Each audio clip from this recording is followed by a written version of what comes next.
Sir Dominick's Bargain by Joseph Sheridan Le Fanu and read by Christopher Halton. In the early autumn of the year 1838, business called me to the south of Ireland. The weather was delightful, the scenery and people were new to me, and sending my luggage on by the mail coach route in charge of a servant, I hired a serviceable nag at a posting house, and, full of the curiosity of an explorer, I commenced a leisurely journey of 25 miles on horseback by sequestered crossroads to my place of destination. By bog and hill, by plain and ruined castle, and many a winding stream, my picturesque road led me. I had started late, and having made little more than half my journey, I was thinking of making a short halt at the next convenient place, and letting my horse have a rest and a feed, and making some provision also for the comforts of his rider.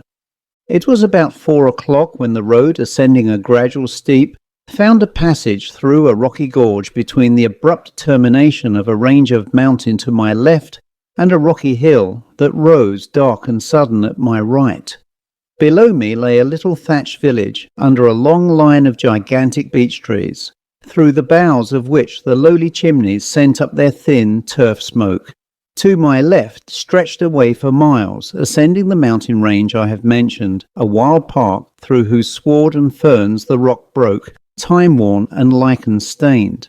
This park was studded with straggling wood, which thickened to something like a forest behind and beyond the little village I was approaching, clothing the irregular ascent of the hillsides with beautiful and in some places discoloured foliage. As you descend, the road winds slightly, with the grey park wall built of loose stone and mantled here and there with ivy at its left, and crosses a shallow ford. And as I approached the village, through breaks in the woodlands, I caught glimpses of the long front of an old ruined house, placed among the trees about halfway up the picturesque mountainside. The solitude and melancholy of this ruin piqued my curiosity, and when I had reached the rude thatched public house, with the sign of St. Columcille, with robes, mitre and crozier displayed over its lintel, having seen to my horse and made a good meal myself on a rasher and eggs, I began to think again of the wooded park and the ruinous house, and resolved on a ramble of half an hour among its sylvan solitudes.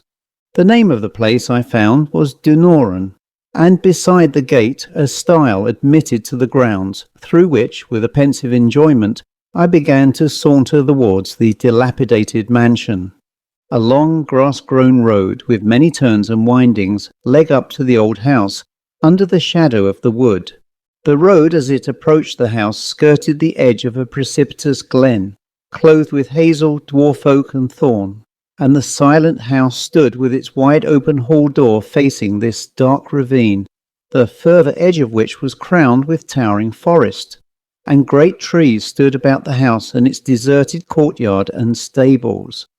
I walked in and looked about me through passages overgrown with nettles and weeds, from room to room with ceilings rotted, and here and there a great beam, dark and worn, with tendrils of ivy trailing over it. The tall walls with rotten plaster were stained and mouldy, and in some rooms the remains of decayed wainscoting crazily swung to and fro. The almost sashless windows were darkened also with ivy, and about the tall chimneys the jackdaws were wheeling, while from the huge trees that overhung the glen in sombre masses at the other side, the rooks kept up a ceaseless cawing. As I walked through these melancholy passages, peeping only into some of the rooms, for the flooring was quite gone in the middle and bowed down toward the centre, and the house was very nearly unroofed, a state of things which made the exploration a little critical. I began to wonder why so grand a house, in the midst of the scenery so picturesque, had been permitted to go to decay. I dreamed of the hospitalities of which it had long ago been the rallying place, and I thought what a scene of red gauntlet revelries it might disclose at midnight. The great staircase was of oak, which had stood the weather wonderfully, and I sat down upon its steps, musing vaguely on the transitoriness of all things under the sun. Except for the hoarse and distant clamour of the rooks, hardly audible where I sat, No sound broke the profound stillness of the spot.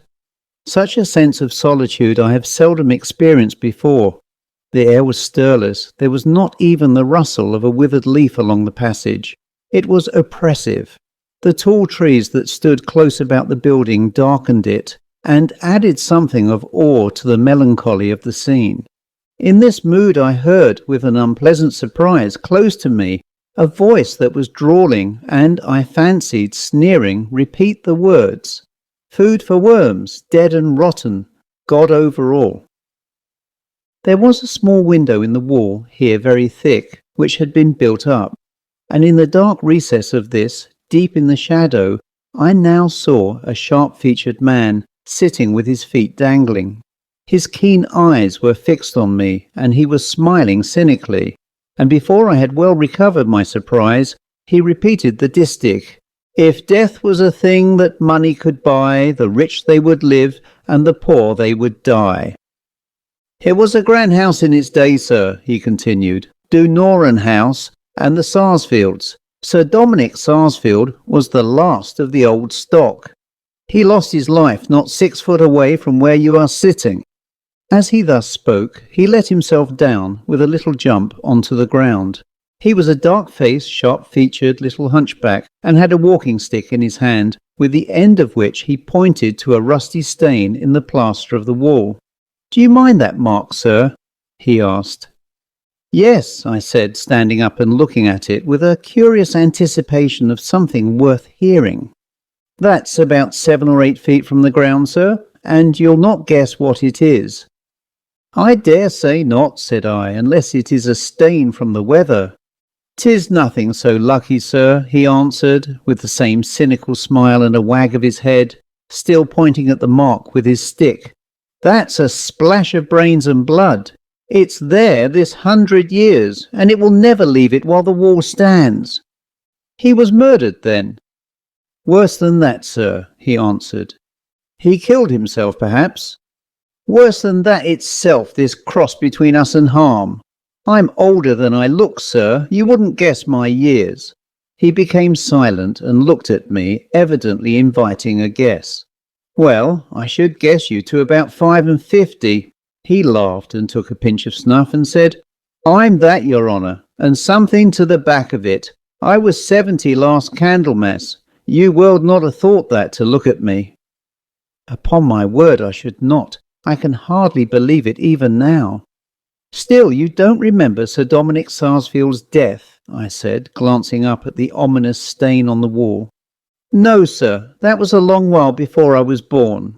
But my grandfather was butler here long ago, and many a time I heard tell how Sir Dominick came by his death.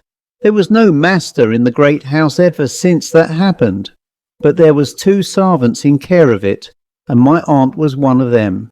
And she kept me here with her till I was 9-year-old, and she was laving the place to go to Dublin, and from that time it was let to go down.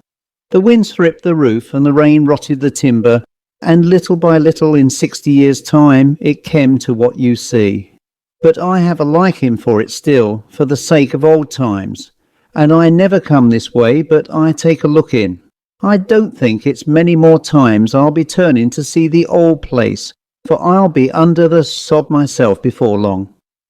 "You'll outlive younger people," I said, and quitting that trite subject I ran on. "I don't wonder that you like this old place. It is a beautiful spot, such noble trees." "I wish you seen the glen when the nuts is ripe. They're the sweetest nuts in all Ireland, I think," he rejoined, with a practical sense of the picturesque. "You'd fill your pockets while you'd be looking about you." "These are very fine old woods," I remarked. "I have not seen any in Ireland I thought so beautiful." "Ayr, your honour, the woods about here is nothing to what they were. All the mountains along here was wood when my father was a gosson, and Moreau Wood was the grandest of them all oak mostly, and all cut down as bare as the road. Not one left here that's fit to compare with them. Which way did your honour come hither? From Limerick?" "No, Killaloe." "Well then, you passed the ground where Moreau Wood was in former times. You came under Lisnavora, the steep knob of a hill about a mile above the village here. It was near that Moreau Wood was, and 'twas there Sir Dominick Sarsfield first met the devil, the law between us and harm, and a bad meeting it was for him and his. I had become interested in the adventure which has occurred in the very scenery which had so greatly attracted me, and my new acquaintance, the little hunchback, was easily entreated to tell me the story, and spoke thus so soon as we had each resumed his seat. It was a fine estate when Sir Dominick came into it, and grand doings there was entirely, feasting and fiddling, free quarters for all the pipes in the country round, and a welcome for every one that liked to come. There was wine by the hogshead for the quality, and poteen enough to set a town afire, and beer and cider enough to float a navy for the boys and girls, and the likes of me. It was kept up the best part of a month, till the weather broke, and the rain spoilt the sod for the money in jigs, and the fair of Allyballykillodene coming on, they were obliged to give over the diversion, and a tin to the pigs. But Sir Dominick was only beginning when they were laving off. There was no way of getting rid of his money and estates he did not try. What with drinking, dicing, racing cards and all sorts, it was not many years before the estates were in debt, and Sir Dominick a distressed man. He showed a bold front to the world as long as he could, and then he sold off his dogs and most of his horses, and gave out he was going to travel in France and the like, and so off with him for a while, and no one in these parts heard tale or tidings of him for 2 or 3 years. Till at last, quite unexpected, one night there comes a rapping at the big kitchen window. It was past 10 o'clock, and old Connor Hanlon, the butler, my grandfather, was sitting by the fire alone, warming his shins over it. There was keen east wind blowing along the mountains that night, and whistling cowed enough through the tops of the trees, and sounding lonesome through the long chimneys. And the storyteller glanced up at the nearest stack visible from his seat. So he wasn't quite sure of the knocking at the window, and up he gets and sees his master's face. My grandfather was glad to see him safe, for it was a long time since there was any news of him. But he was sorry too, for it was a changed place, and only himself and old Juggy Broderick in charge of the house, and a man in the stables, and it was a poor thing to see him coming back to his own like that. He shook Con by the hand and says he, "I came here to say a word to you. I left my horse with Dick in the stable. I may want him again before morning, or I may never want him." And with that he turns into the big kitchen and draws a stool and sits down to take an air of the fire. "Sit down, Connor, opposite me, and listen to what I tell you, and don't be afeard to say what you think." He spoke all the time, looking into the fire, with his hands stretched over it, and a tired man he looked. "And why should I be afeard, Master Dominick?" says my grandfather.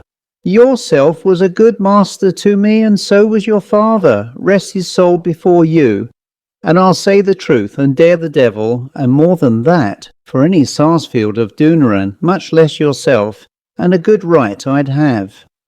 "It's all over with me, Con," says Sir Dominick. "Heaven forbid," says my grandfather. "'Tis past praying for," says Sir Dominick.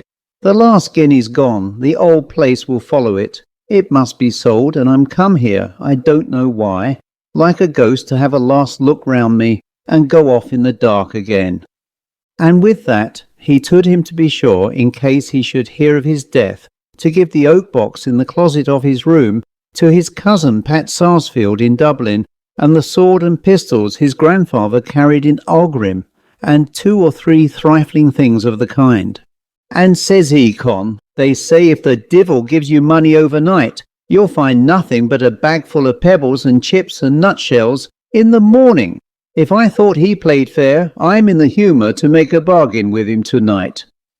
"Lord forbid," says my grandfather, standing up with a start and crossing himself. "They say the country's full of men, listing soldiers for the King of France. If I light on one of them, I'll not refuse his offer. How contrary things goes. How long is it since me and Captain Waller fought the duel at Newcastle?" "6 years, Master Dominick, and ye broke his thigh with the bullet to the first shot." I did, Con, says he, and I wish, instead, he had shot me through the heart. Have you any whiskey? My grandfather took it out of the buffet, and the master pours out some into a bowl and drank it off. I'll go out and have a look at my horse, says he, standing up. There was a sort of a stare in his eyes as he pulled his riding cloak about him, as if there was something bad in his thoughts. Sure, I won't be a minute running out myself to the stable and looking after the horse for you myself, says my grandfather. I'm not going to the stable, says Sir Dominick. I may as well tell you, for I see you found it out already. I'm going across the deer park. If I come back, you'll see me in an hour's time. But anyhow, you'd better not follow me, for if you do, I'll shoot you, and that'd be a bad ending to our friendship. And with that, he walks down this passage here, and turns the key in the side door at that end of it, and out with him on the sod into the moonlight and the cold wind. And my grandfather seen him walking hard towards the park wall, and then he comes in and closes the door with a heavy heart.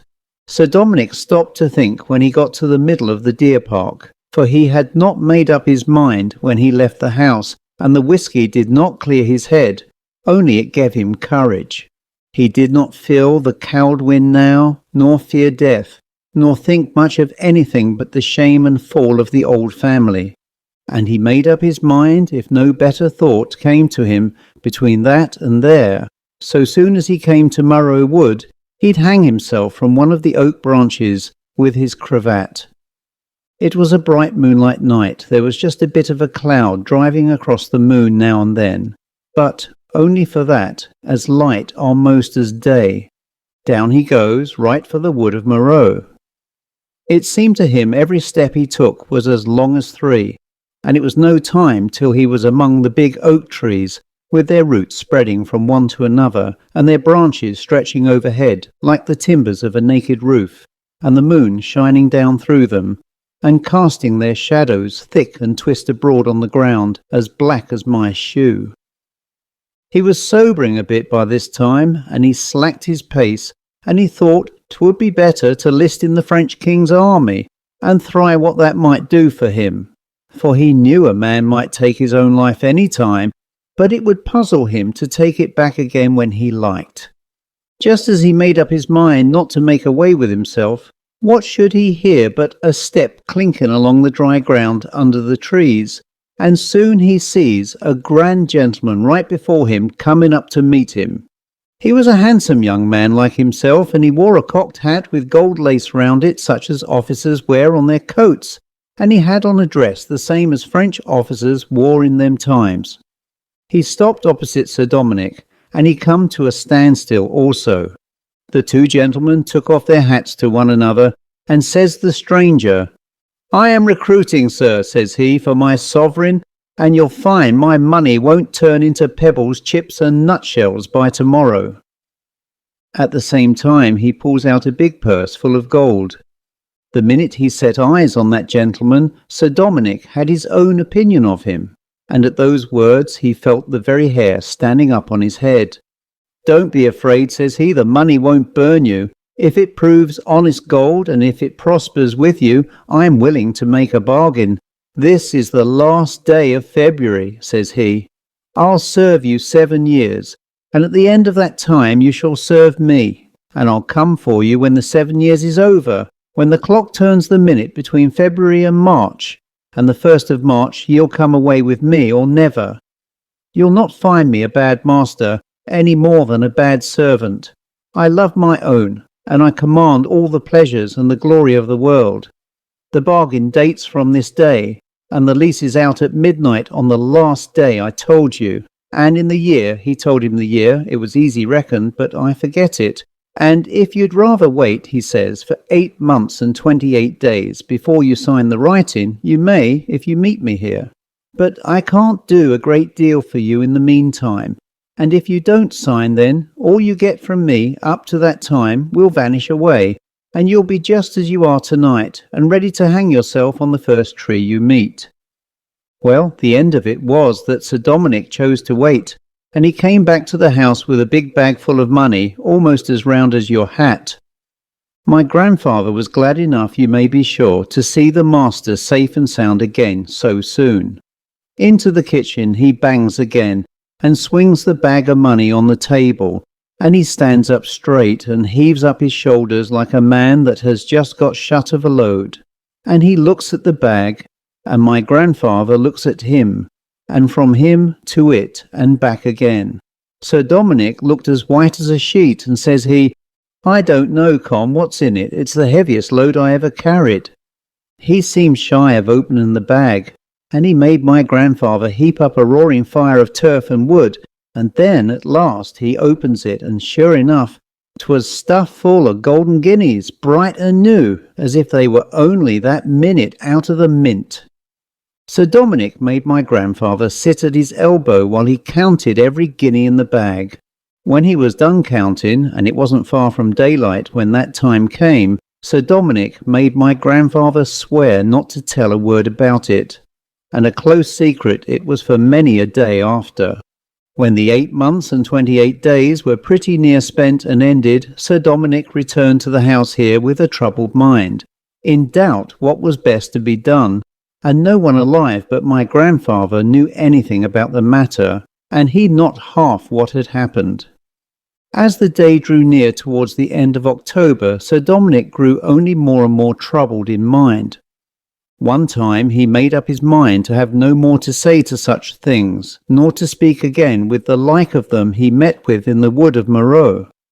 Then again his heart failed him when he thought of his debts, and he not knowing where to turn. Then, only a week before the day, everything began to go wrong with him. One man wrote from London to say that Sir Dominick paid £3,000 to the wrong man, and must pay it over again. Another demanded a debt he never heard of before, and another in Dublin denied the payment of a thundering big bill, and Sir Dominick could nowhere find the receipt, and so on, with 50 other things as bad. Well, by the time the night of the 28th of October came round, he was a'most ready to lose his senses, with all the demands that was rising up again him on all sides, and nothing to meet them but the help of the one dreadful friend he had to depend on at night in the oak wood down there below. So there was nothing for it but to go through with the business that was begun already, and about the same hour as he went last, he takes off the little crucifix he wore round his neck, for he was a Catholic, and his gospel, and his bit of the through cross that he had in a locket. For since he took the money from the evil one, he was growing frightful in himself, and got all he could to guard him from the power of the devil. But tonight, for his life, he daren't take them with him. So he gives them into my grandfather's hands without a word, only he looked as white as a sheet of paper, and he takes his hat and sword, and telling my grandfather to watch for him, away he goes to try what would come of it. It was a fine still night, and the moon, not so bright though, now as the first time, was shining over heath and rock, and down on the lonesome oak wood below him. His heart beat thick as he drew near it. There was not a sound, not even the distant bark of a dog from the village behind him. There was not a lonesomer spot in the country round, and if it wasn't for his debts and losses that was driving him on half mad, in spite of his fears for his soul and his hopes of paradise, and all his good angel was whispering in his ear, he would have turned back and sent for his clergy, and made his confession and his penance, and changed his ways, and led a good life, for he was frightened enough to have done a great deal. Softer and slower he stepped as he got once more in under the big branches of the oak trees, and when he got in a bit, near where he met with the bad spirit before, he stopped and looked round him, and felt himself every bit turning as cowed as a dead man, and you may be sure he did not feel much better when he seen the same man stepping from behind the big tree that was touching his elbow a'most. "You found the money good," says he, "but it was not enough. No matter, you shall have enough and to spare. I'll see after your luck, and I'll give you a hint whenever it can serve you, and any time you want to see me, you have only to come down here and call my face to mind and wish me present. You shan't owe a shilling by the end of the year, and you shall never miss the right card, the best throw, and the winning horse. Are you willing?" The young gentleman's voice almost stuck in his throat, and his hair was rising on his head. But he did get out a word or two to signify that he consented, and with that the evil one handed him a needle and bid him give him 3 drops of blood from his arm. And he took them in the cup of an acorn, and gave him a pen, and bid him write some words that he repeated, and that Sir Dominick did not understand, on 2 thin slips of parchment. He took one himself, and the other he sunk in Sir Dominick's arm at the place where he drew the blood, and he closed the flesh over it. And that's as true as you're sitting there. Well, Sir Dominick went home. He was a frightened man, and well he might be, but in a little time he began to grow easier in his mind. Anyhow, he got out of debt very quick, and money came tumbling in to make him richer, and everything he took in hand prospered, and he never made a wager or played a game, but he won. And for all that, there was not a poor man on the estate that was not happier than Sir Dominick. So he took again to his old ways. For when the money came back, all came back, and there were hounds and horses and wine galore and no end of company, and grand doings and diversion up here at the great house. And some said Sir Dominick was thinking of getting married, and more said he wasn't. But anyhow, there was something troubling him more than common, and so one night, unknownst to all, away he goes to the lonesome oak wood. It was something, maybe, my grandfather thought was troubling him about a beautiful young lady he was jealous of, and mad in love with her. But that was only guess. Well, when Sir Dominick got into the wood this time, he grew more in dread than ever, and he was on the point of turning and laving the place, when who should he see close beside him but my gentleman, seated on a big stone under one of the trees. In place of looking the fine young gentleman in gold lace and grand clothes he appeared before, he was now in rags. He looked twice the size he had been, and his face smutted with soot, and he had a murthering big steel hammer as heavy as a 500, with a handle a yard long across his knees. It was so dark under the tree he did not see him quite clear for some time. He stood up, and he looked awful tall entirely, and what passed between them in that discourse my grandfather never heard. But Sir Dominick was as black as night afterwards, and hadn't a laugh for anything, nor a word a'most for anyone, and he only grew worse and worse, and darker and darker.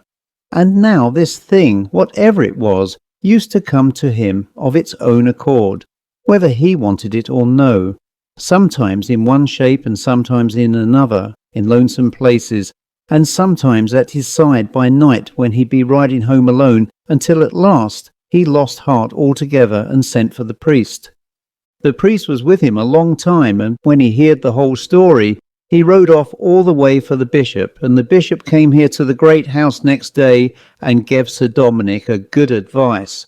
He told him he must give over dicing and swearing and drinking and all bad company, and live a virtuous, steady life until the 7 years' bargain was out. And if the divil didn't come for him, the minute after the stroke of 12, the first morning of the month of March, he was safe out of the bargain. There was not more than 8 or 10 months to run now before these 7 years were out, and he lived all the time according to the bishop's advice, as strict as if he was in retreat. Well, you may guess he felt queer enough when the morning of the 28th of February came. The priest came up by appointment, and Sir Dominick and his reverence were together in the room you see there, and kept up their prayers together till the clock struck 12, and a good hour after, and not a sign of a disturbance, nor nothing came near them, and the priest slept that night in the house in the room next Sir Dominick's, and all went over as comfortable as could be, and they shook hands and kissed like 2 comrades after winning a battle. So now Sir Dominick thought he might as well have a pleasant evening after all his fasting and praying, and he sent round to 6 of the neighbouring gentlemen to come and dine with him, and his reverence stayed and dined also, and a roaring bowl of punch they had, and no end of wine, and the swearing and dice, and cards and guineas changing hands, and songs and stories that wouldn't do anyone good to hear. And the priest slipped away when he seen the turn things was taking, and it was not far from the stroke of 12 when Sir Dominick, sitting at the head of his table, swears, "This is the best 1st of March I ever sat down to with my friends." "It ain't the 1st of March," says Mr. Heffernan of Ballyvoreen. "He was a scholard and always kept an almanac." "What is it then?" says Sir Dominick, starting up and dropping the ladle into the bowl and staring at him as if he had 2 heads. "'Tis the 29th of February, leap year," says he. And just as they were talking, the clock strikes 12, and my grandfather, who was half asleep in a chair by the fire in the hall, opening his eyes, sees a short square fellow with a cloak on and long black hair bushing out from under his hat, standing just there where you see the bitter light shining against the wall. My hunchbacked friend pointed with his stick to a little patch of red sunset light that relieved the deepening shadow of the passage. "Tell you, master," says he in an awful voice like the growl of a beast, "that I'm here by appointment and expect him downstairs this minute." Up goes my grandfather by these very steps you are sitting on. "Tell him I can't come down yet," says Sir Dominick, and he turns to the company in the room, and says he, with a cold sweat shining on his face, "For God's sake, gentlemen, will any of you jump from the window and bring the priest here?" One looked at another, and no one knew what to make of it, and in the meantime up comes my grandfather again, and says he, trembling, he says, "Sir, unless you go down to him, he'll come up to you."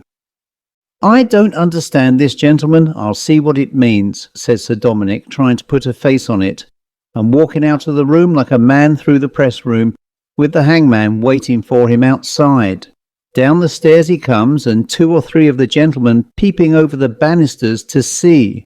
My grandfather was walking 6 or 8 steps behind him, and he's seen the stranger take a stride out to meet Sir Dominick and catch him up in his arms, and whirl his head against the wall, and with that the hall door flies open, and out goes the candles, and the turf and wood ashes flying with the wind out of the hall fire ran in a drift of sparks along the floor by his feet. Down runs the gentleman. Bang goes the hall door. Some comes running up and more running down with lights. It was all over with Sir Dominick. They lifted up the corpse and put its shoulders against the wall, but there was not a gasp left in him. He was cowed and stiffening already.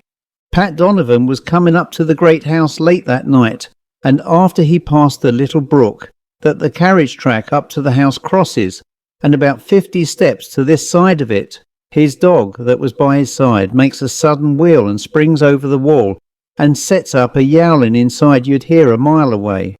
And that minute 2 men passed him by in silence, going down from the house, one of them short and square, and the other like Sir Dominick in shape, but there was little light under the trees where he was, and they looked only like shadows, and as they passed him by, he could not hear the sound of their feet, and he drew back to the wall frightened, and when he got up to the great house, he found all in confusion, and the master's body with the head smashed to pieces lying just on that spot. The narrator stood up and indicated with the point of his stick the exact site of the body, and as I looked, the shadow deepened, the red stain of sunlight vanished from the wall, and the sun had gone down behind the distant hill of Newcastle, leaving the haunted scene in the deep grey of darkening twilight. So I and the storyteller parted, not without good wishes on both sides, and a little tip, which seemed not unwelcome from me. It was dusk and the moon up by the time I reached the village, remounted my nag, and looked my last on the scene of the terrible legend of Dunoran. The end.